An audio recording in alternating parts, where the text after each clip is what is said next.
ඉතින් ඔන්න එහෙමනම් Appleලටත් හොරෙන් අන්තිමට ඔව් අන්තිමට Apple ෆෑන් බෝයිස්ලගේ එයාඩ්‍රොප් ලොකුකමක් නැති කරලා දාන්න Androidලට පුළුවන් වෙලා තියෙනවා. ඉතින් Apple ෆෑන්ස් බෝයිස්ලා එයාලගේ Apple ඉකෝසිස්ටම් එක ගැන කතා කරද්දී ගොඩක් උජාරුවෙන් කතා කරන දෙයක් නෙමේ එයාඩ්‍රොප් කියලා කියන්නේ.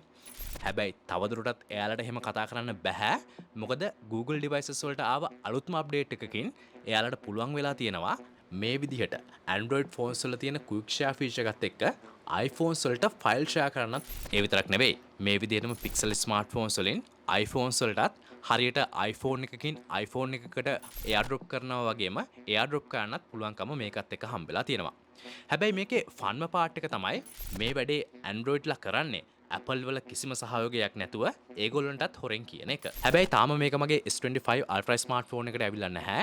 හැබැයි Googleලා announce කරලා තියෙන විදිහට මේක හැම Android smartphone එකකටම ඉස්සරහට දෙන්න යාලා ලෑස්ති වෙලා ඉන්නවා.